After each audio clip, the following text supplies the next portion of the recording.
Lovies! Welcome back to my channel. My name is Tata. If you're new here, welcome back to Life and Tea Abroad. On this channel, we talk about science, we travel and vlog, and then we also talk about language and culture. I'm an international student in Japan, if you didn't know that already, and I like to just share my experiences as I navigate my journey in academia in a foreign country. So welcome aboard. I hope that this channel excites you, informs you, and that you choose to stay on for the next foreseeable future. All right, in today's episode, we are going to talk a little bit more about the PhD admissions process. We kind of started this conversation with tips on how to best consider your decision to even apply for a PhD, and today we're going to be talking about how to prepare for your PhD interview. So this is assuming that you decided you wanted to apply and you've sent in that application and the first round of screening has come back positive for you, in the sense that the admissions committee likes you and they've invited you for an interview. So now, how do you prepare yourself to make sure that you secure that spot in the school of your dreams? This is what we're going to talk about today. Stay tuned. If you're liking that kind of content, press that like button, share this video with some loved ones, and let's get into it.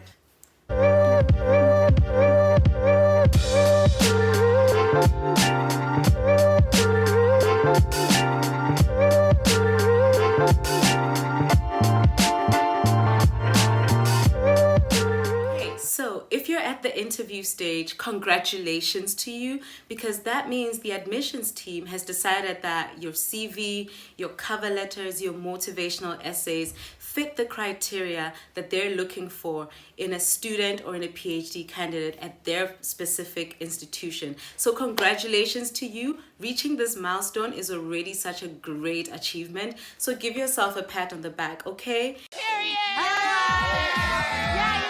Yes, so now at this point, because they like you so much, they want to give you an opportunity to present yourself to them so that they see that what they read on the essays and application truly matches who you are as a person. They want to dig deeper into the things that you already wrote about, which sparked their interest, and now they want to delve deeper and understand you as a scientist. That's if you're applying for a science PhD. They want to understand you as a scholar, let me put it that way. And it's an opportunity for you as well to get to know them in person, ask the questions that you want to ask in order to ensure that truly this is a good fit academically and also personally. So the interview process is really important, not only for the committee, the admissions committee, but also for you as the applicant. So I urge you to take it super seriously, because this really should inform your decision in whether you're taking up this position or if you're going to look elsewhere, based on how the interviews have gone. So, but first of all, congratulations to you because you've made it this far. Now let's get to the steps of how to best prepare yourself and how to put yourself in the best position so that you convince them that it was truly a good idea in selecting you in the first place. The first thing you might want to do is just remind yourself, what platform is the interview going to be taking place in? Is this in-person interview? Is this a Zoom interview? Is this, well, I say Zoom, I just mean an online interview. Can be Skype, it can be whatever. Is this also a one-on-one interview or a panel interview?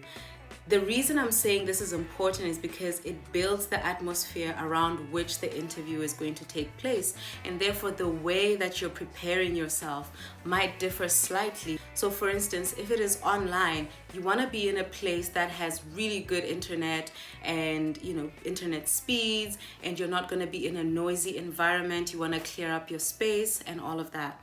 This is just an example of why it's important. If it's in person, that space would have already been created for you, and yours is to just make sure that you arrive there and you arrive on time, right? In terms of panel versus one-on-one interviews, what differs really is how you address the people, right? So if it's a one-on-one interview, it's basically questions and answers back and forth, and you're making eye contact and gestures with only one person. Whereas if it's a panel, you know, it could be 5 people, it can be 10 people in one room. So the way that you address questions and the way that you address the committee is slightly more different because you're in a different environment. So just keep this in the back of your mind and take note of who are you going to be talking to during this interview in terms of how many people you're going to be talking to and on what platform you're going to be talking to them on. You know, if it's online, you want to make sure that sound and imaging is like proper, it's crisp. And if it's in person, you also want to make sure that you are there presenting yourself super well. So once you know the format of the interview, then you have to prepare for basic questions, okay? These are questions everyone will get asked, and you should expect them, and you shouldn't have to stutter over these kinds of questions, okay? These are questions such as, why do you want a PhD? Why do you want a PhD in this discipline? Let's say you are applying for neuroscience. Why do you want a PhD in neuroscience? Why do you want a PhD in behavioral neuroscience? Why did you choose our institution? You know, why this program? If there's also like a funding program that's attached to that, then you have to also be able to express why you should receive that funding. So be able to explain the most basic questions. And I'm just putting it out there, but I think you should know by now, it's a no-brainer. If you're applying for something, you should at least know why you're applying, you know? So why should they pick you? And why did you pick them, right? So no-brainer whatsoever. Let's get into the real tips and tricks. Now, critical points that you want to make sure that you definitely check this on your checklist. First of all, reread your application essays. Whether that was one motivational essay, a research proposal you had to submit, a cover letter, reread all of your submitted materials. Why is this important? This is important because in the interview, more likely you are going to be asked of the things you already wrote about, because that's what made them interested in you in the first place. So it's possible that you may have submitted this application 2 months ago, 3 months ago, a year ago, 6 months ago. So maybe you've forgotten exactly what you had written. So you want to make sure that you reread everything to make sure that you are on the same page as your admissions officer with what you're going to be talking about, so that when they refer to something that you mentioned, you're not trying really hard to remember it. It just comes to your head because you know where they're getting that information from and in which context they're referring to it. So just make sure that you have read all of your submitted materials so that you don't get shocked by some question and you've just forgotten that you mentioned that. I don't remember that, to be honest with you. It'll look really bad if you don't know the material that you yourself have submitted. So that's first and foremost. Remember what you have written and show up prepared to answer questions based off of what you have already said, because like I said, it's an opportunity to delve deeper. So they might want more detail about something you mentioned, more clarification, or just for you to even say a similar thing to what you had written. So you better know what you wrote. Number 2, so if you already have publications, let's say from your bachelor's or from your master's or other research related activity, and you've managed to publish something in peer-reviewed journals, obviously this would have made it into your CV, right? So that's going to be an interesting point to tackle in the interviews. Just make sure that you have reread your own papers. Not only that, but that you can explain in depth the methodology, the motivation behind the study, the literature supporting that study, and how it fits into the general context of your field.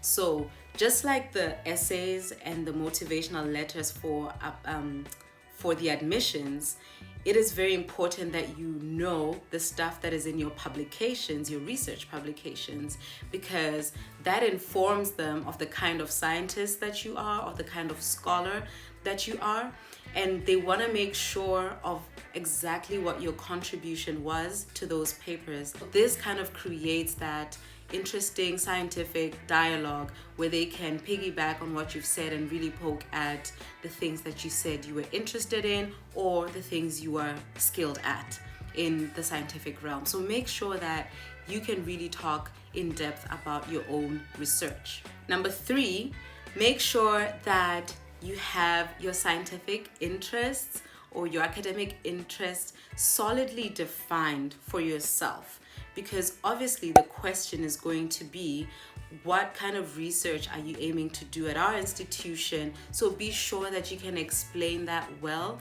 even if you don't have, at that point in time, even if you don't have a super clear research question, but like broadly explain your research idea and why you have this idea and the kind of knowledge that surrounds this idea. At this point, I will say, if you haven't watched my video where I talked about how to consider the decision of applying for a PhD, I will link it up in the cards so that you can look at that first, because some of the things I'm referring to right now I've explained in better depth over there. So in this point, I'm just saying that make sure that you can explain not only your past research, which is reflected in your publications, but also ensure that you can also address what future interests you have, the methodologies you're into, so on and so forth. And the point of this is that by discussing things such as your publications or even your bachelor or master's thesis, by discussing these things, they are assessing your current knowledge. And by discussing your future research, they're assessing your scientific method and your thought process when it comes to, realistic expectations for the project, your way of assessing feasibility in the studies that you're proposing, and also intersectionality. Are your interests truly aligned to the interests of the lab or the school that you are applying to? Because that's the whole point. It's about, can we merge your interest as an applicant to the interests of the supervisor or your potential supervisor in an environment that is conducive and supportive of the research you want to do. That's the whole point of doing the interviews, to make sure that that marriage would make sense in the long run for both of you. Number 4, so this is super, super important. When it comes to your potential supervisor, who will likely be one of the people interviewing you, probably not the only one, but he might be one of them. And, again, it could be in a panel or it could be a one-on-one thing. But when it comes to your potential supervisor, make sure that you have familiarized yourself with their work. I am very familiar with potatoes. You have gone through their webpage, that you have looked through their publications. You don't have to read all of the papers, because this person might have been publishing since 1995 and they might have 2,000 papers out there. You're not going to get through all of them. What's important is to pick and choose the ones that feel most interesting to you and align to the studies that you want to do in the future, and then be able to discuss those with that person. They want to test your ability to have scientific discourse, how you ask questions, how you go about answering things. So you want to make sure that you're impressing the person who you're trying to get into their lab, more especially than any other person. So make sure you have read and you familiarize yourself with their work as well as their output. And number 5, make sure to prepare your own questions. Now, this is something that some people don't ever think about. This is something that other people feel shy to do, even if they do think about it, but it's super, super important. And I'm going to tell you why. It's important to prepare your questions because it shows that you are interested in furthering your understanding in line with their interests, that you have not only an interest in what's been done already, but the progression of the lab is something that interests you. The progression of their research is something that interests you. So try and pick some questions that could lead to more conversation. Here we're not talking about yes or no questions. You want to give them questions that are going to further your conversation and make it more interesting. So they'll definitely look at you more as a more interesting applicant if you're asking questions. Make sure your questions are well thought out and they're questions that actually benefit you.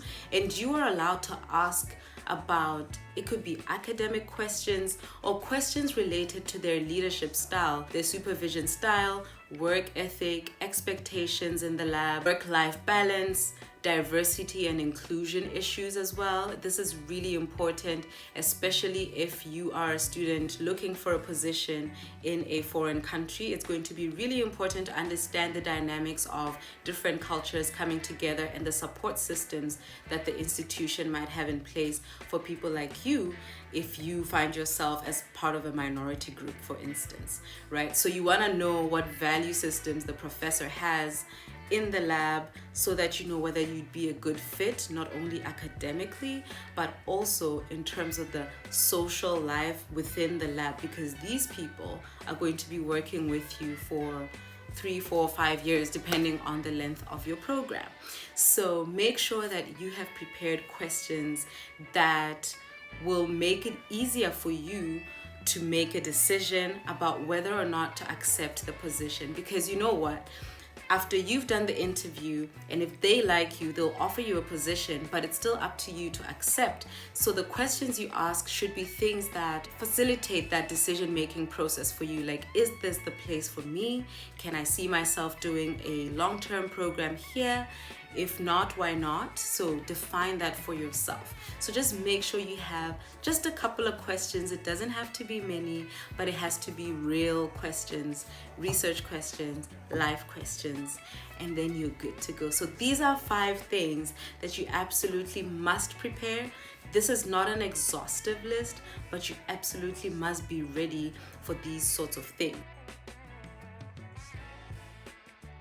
Finally, I just want to wrap up with a few tips that are not about the actual interview questions and things, but just some accessory things you can do to prepare yourself once you've written down the answers to your questions that you think might come up, and once you've really thought about things, and let's say the time of the interview is nearing, it's in a couple of weeks, it's in a couple of months.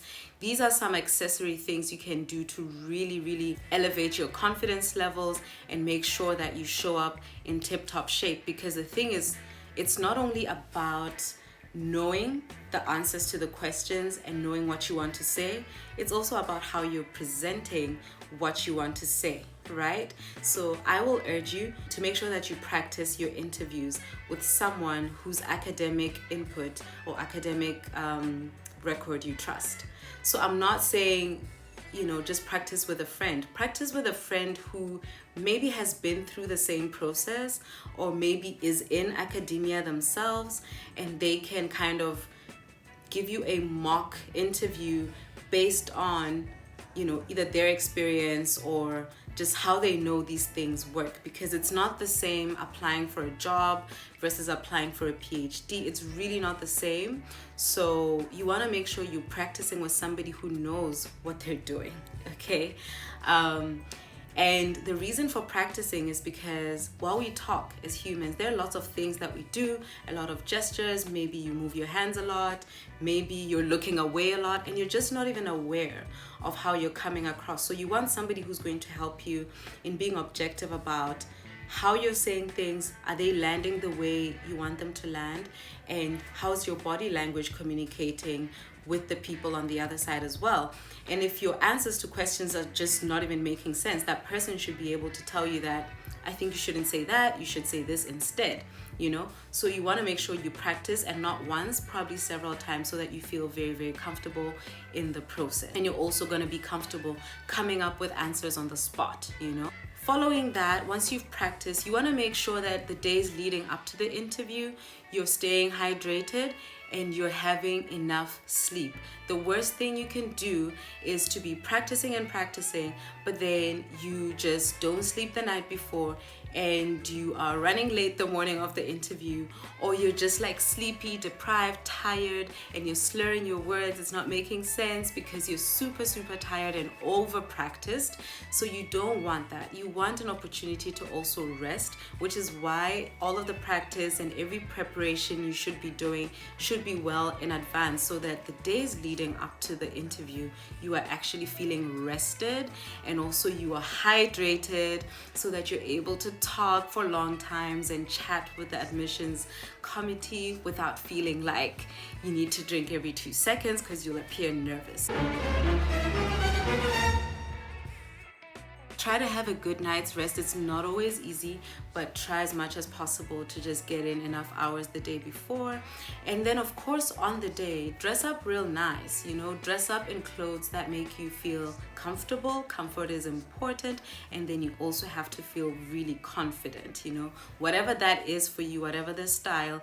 You know, generally in science, people don't dress up too much. We're not out here looking like bankers, but at the same time, you know, it's good to just show that you put in a little bit of effort, and it does something to your spirits. It lifts you up a little bit, and you might feel a little bit more prepared, at least from the way that you're presenting yourself on the outward perspective. Because everything else that is intellectual, you've already prepared. It's in your mind. So now it's just, you know, how your presentation comes across. Okay guys, thank you so much for being with me up until this point. Thank you. I hope that this inspires you to really look at your academic journey. If you are at the point where you've been applying for positions and now you have to take that interview, hopefully you take it super seriously, and I hope that it will work out for you after you've practiced these tips.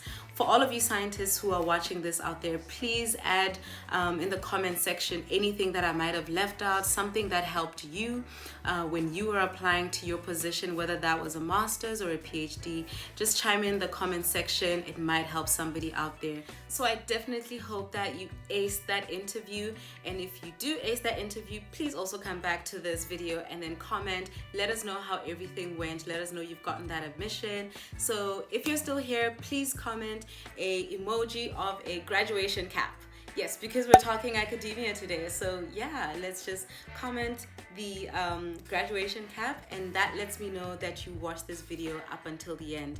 Like I said in the beginning, I hope that you do share this video with somebody that it might help. Thank you so much, and see you in the next one. Bye.